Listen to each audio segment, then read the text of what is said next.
बेटा आज हम पढ़ते हैं चैप्टर नंबर सेकंड। चैप्टर का नाम है सॉल्यूशन एंड आपके सेकंड चैप्टर है। तो यदि हम डेफिनेशन देखें, सॉल्यूशन बेसिकली होता क्या है। A solution is a homogeneous mixture of two or more chemically non reacting substances. Means दो या दो से ज़्यादा सब्सटेंस जो केमिकली रिएक्ट नहीं करते, उनका जो होमोजेनियस मिक्सचर होगा वो क्या होगा, सॉल्यूशन होगा। यदि एग्जाम्पल के तौर पे देखें तो NaCl प्लस वाटर, जब आप नमक को पानी में डालते हो, शुगर प्लस वाटर, ये दोनों चीज़ें क्या होंगी, आपका सॉल्यूशन होंगी। ठीक है, क्योंकि ये बेसिकली NaCl वाटर के साथ केमिकली रिएक्ट नहीं करता। तो दिखती बात, जब इनको आपको मिक्स कराओगे तो क्या बनेगा, आपका सॉल्यूशन बनेगा। नेक्स्ट टॉपिक है कंपोनेंट ऑफ सॉल्यूशन, कि सॉल्यूशन के कंपोनेंट कितने होते हैं। यदि देखें तो सॉल्यूशन के बेसिकली दो कंपोनेंट होते हैं, एक सोल्यूट और एक क्या होता है, सोलवेंट। तो यदि मैं डेफिनेशन देखूँ, सोल्यूट क्या होता है, the component which is present in smaller amount. Solution के अंदर जो स्मॉलर अमाउंट में प्रेजेंट होगा वो क्या कहलाएगा, आपका सोल्यूट कहलाएगा। तो सोलवेंट क्या होगा, the component which is present in larger amount is called solvent.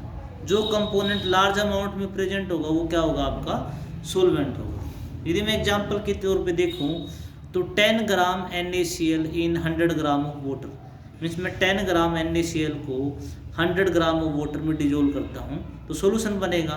तो उसके अंदर जो 10 ग्राम NaCl है जो कम अमाउंट में प्रेजेंट है वो सोल्यूट होगा, और जो 100 ग्राम वाटर है वो क्या होगा, आपका सोलवेंट होगा। अब नेक्स्ट डेफिनेशन देखें तो एक्वस सॉल्यूशन क्या होता है। इसमें बेसिक नॉलेज देखें सॉल्यूशन में, तो एक्वस सॉल्यूशन क्या होता है, this solution in which water is solvent is called aqueous solution. कोई भी सॉल्यूशन इसमें वाटर सोलवेंट की तरह काम करे, वाटर किसकी तरह काम करे, सोलवेंट की तरह काम करे, वो आपका एक्वस सॉल्यूशन होता है। जैसे NaCl इन वाटर, आप जब NaCl को वाटर में डिजोल्व करोगे तो यहाँ पर वाटर सोलवेंट है तो ये एक्वस सॉल्यूशन होगा। शुगर इन वाटर, यहाँ पर सोलवेंट वाटर है तो ये क्या होगा, आपका एक्वस सॉल्यूशन होगा। अब नॉन एक्वस सॉल्यूशन देखें तो this solution in which water is not solvent, जिसके अंदर वाटर सोलवेंट नहीं होता वो क्या होता है, आपका नॉन एक्वस सॉल्यूशन। जैसे इथेनॉल इन पेट्रोल, तो यहाँ पर सोलवेंट कौन है, पेट्रोल, वाटर नहीं है तो ये क्या होगा, आपका नॉन एक्वस सॉल्यूशन। तो ये बेसिक डेफिनेशन थी सॉल्यूशंस की। अब नेक्स्ट देखें,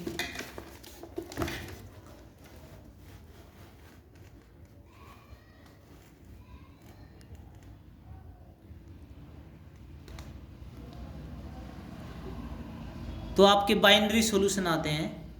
तो बाइनरी सॉल्यूशन क्या होते हैं, basically the solution in which only one solute and one solvent are present is called binary solution.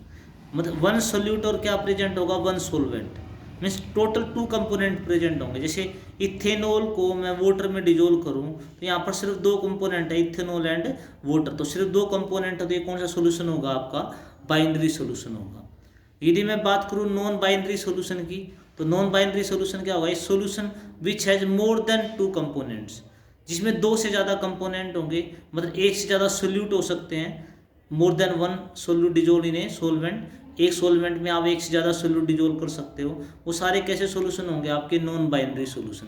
Example NaCl, sugar plus water, तीनों क्या होंगे, आपके नॉन बाइनरी सोल्यूशन में आएंगे। जिसमें NaCl प्लस शुगर क्या होगा, 2 सोल्यूट हो जाएंगे, और वाटर क्या हो जाएगा, एक सोलवेंट। तो ये किस में आएगा, नॉन बाइनरी सोल्यूशन में। नेक्स्ट है आपका टाइप्स ऑफ सॉल्यूशन क्या होगा, depending upon the physical state of component of solution. Physical state के अकॉर्डिंग आपका जो सॉल्यूशन है वो अलग अलग क्लासीफाई किया गया, अलग अलग टाइप्स बताई गई हैं। तो सबसे पहला है आपका गैसियस सॉल्यूशन। तो गैसियस सॉल्यूशन बेसिकली क्या होता है, जिसमें सोलवेंट गैस काम करेगा, तो वहाँ पर सोलवेंट क्या होगा, गैसेज होगा। तो जैसे एग्जाम्पल के तौर पे देखें तो आपको कोई भी एग्जाम्पल बताना है, gas in gas. Gas in gas means जहाँ पर आप गैस को गैस में डिजोल्व करते हो, तो उसका एग्जाम्पल क्या हो सकता है, जैसे ऑक्सीजन प्लस नाइट्रोजन, ये दोनों गैसेज हैं, तो जब ये मिक्स करेंगे तो क्या बनाएंगे, आपका एक होमोजीनियस सॉल्यूशन बनाएंगे। ठीक है, तो O2 प्लस N2 क्या हो जाएगा, आपका होमोजीनियस मिक्स सॉल्यूशन हो जाएगा। लिक्विड इन गैस, आपको एक ऐसा एग्जाम्पल बताना है जिसमें आप लिक्विड को गैस में डिजोल्व करते हो, अमाउंट ऑफ गैस ज़्यादा रहेगी, लिक्विड कम रहेगा, लिक्विड को आप गैस में डिजोल्व करते हो। तो यदि उसका एग्जाम्पल देखें तो ह्यूमिडिटी हो गया इन एयर, तो एयर में बहुत सारी गैस होती है और उसके साथ ह्यूमिडिटी वाले दिन क्या होता है, जहाँ ह्यूमिडिटी होती है वहाँ पर छोटी छोटी वाटर ड्रॉप्स जो होती हैं वो एयर में मिक्स हो जाती हैं, तो एयर कम, जो एयर हो ज़्यादा अमाउंट में है, वाटर ड्रॉप्स कम अमाउंट में है, तो क्या हो जाएगा, लिक्विड इन एयर का एग्जाम्पल हो जाएगा। ठीक है।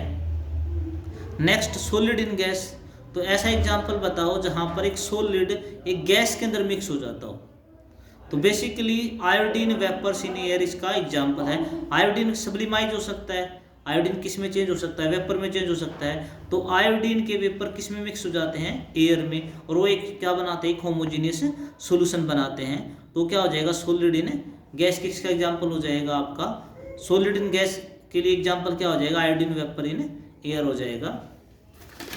नेक्स्ट देखें,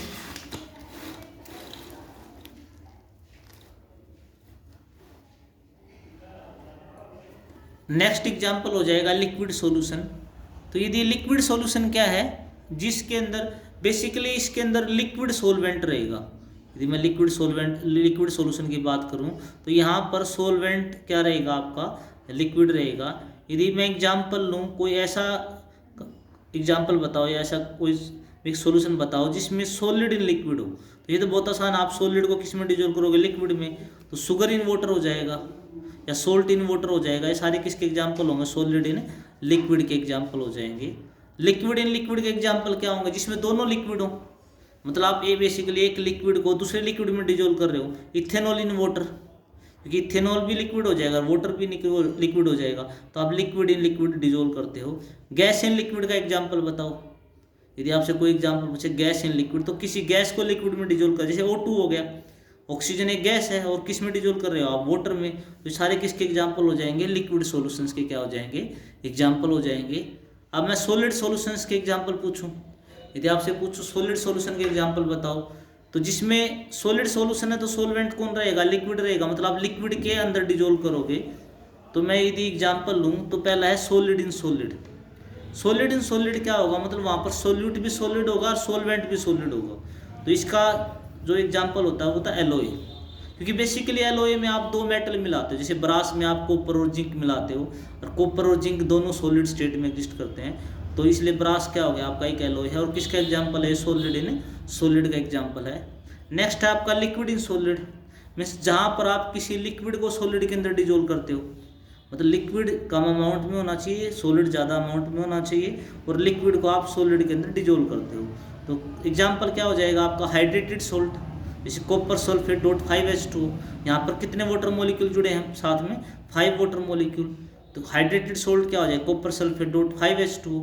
तो कॉपर सल्फेट क्या हो गया, यहाँ पर सॉलिड हो गया, वाटर क्या हो गया आपका, लिक्विड हो गया, ये इसके अंदर डिजोल्व होते हैं। तो जितने भी हाइड्रेटेड सॉल्ट होते हैं, मतलब जिसके साथ वाटर मॉलिक्यूल जुड़े हों, वो किसके एग्जाम्पल होंगे, हमेशा लिक्विड इन सॉलिड के।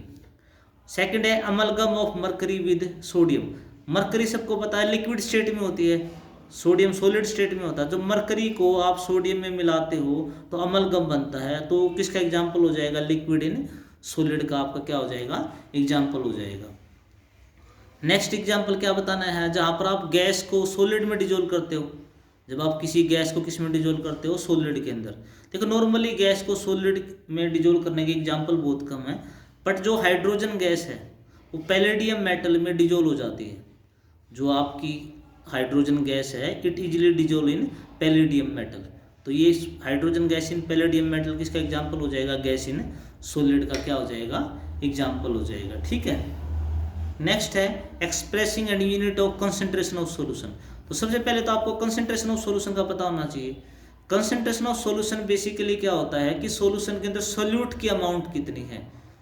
कंसंट्रेशन किस पे डिपेंड करती है, amount of solute present in A solution.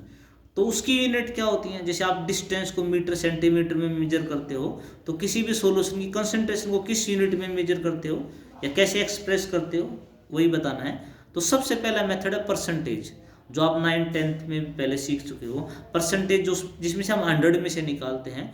तो परसेंटेज में यदि आप कंसंट्रेशन की दिखाना चाहते हो किसी सॉल्यूशन की, तो उसके बहुत सारे तरीके होते हैं। जैसे पहले आप मास परसेंटेज निकाल सकते हो।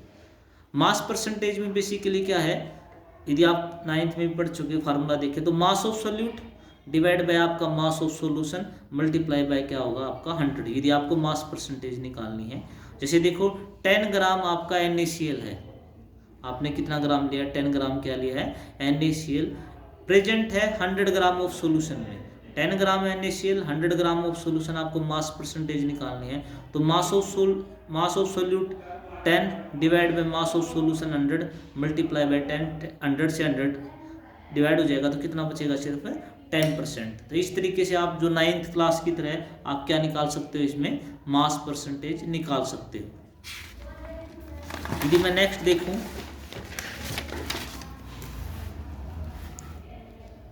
नेक्स्ट है आपका वॉल्यूम परसेंटेज। नेक्स्ट क्या है आपका वॉल्यूम परसेंटेज। मास परसेंटेज क्या, वॉल्यूम परसेंटेज तो इसमें से कॉमन है कि यहाँ पर हम वॉल्यूम लेंगे सोल्यूट का भी और सोलवेंट का भी। तो यदि मैं इसका फार्मूला देखूँ, आप वॉल्यूम परसेंटेज किस तरह कैलकुलेट कर सकते हो, तो volume of solute by volume of solution multiply by 100, इस तरह आप वॉल्यूम परसेंटेज निकाल सकते हो। जैसे एग्जांपल देखो, 10 ml एल्कोहल है is present in 100 ml of solution. तो ml और ml दोनों किस में दिए हैं, वॉल्यूम दिया दोनों का, सोल्यूट का और सोलवेंट दोनों, सोल्यूशन का दोनों का। तो वॉल्यूम परसेंटेज कैसे निकलेगी, volume of solute 10 ml divide by volume of solution 100 multiply by 100, 100 से 100 डिवाइड हो तो कितना रह जाएगा आपका, सिर्फ 10% रह जाएगा आपका वॉल्यूम परसेंटेज। ठीक है, तो इस तरह वॉल्यूम आप क्या निकाल सकते हो, वॉल्यूम परसेंटेज निकाल सकते हो। मास बाय वॉल्यूम परसेंटेज कैसे निकलेगी, तो इसमें सोल्यूट का तो मास लेते हैं और सॉल्यूशन को क्या लेते हैं, उनका वॉल्यूम लेते हैं। तो क्या फार्मूला हो जाएगा, मास of solute by volume of total volume of solution multiply bye 100। जैसे 10 ग्राम आपका NaCl है और 100 ml सॉल्यूशन में ले लिया, तो उसका मास बाय वॉल्यूम परसेंटेज बताओ।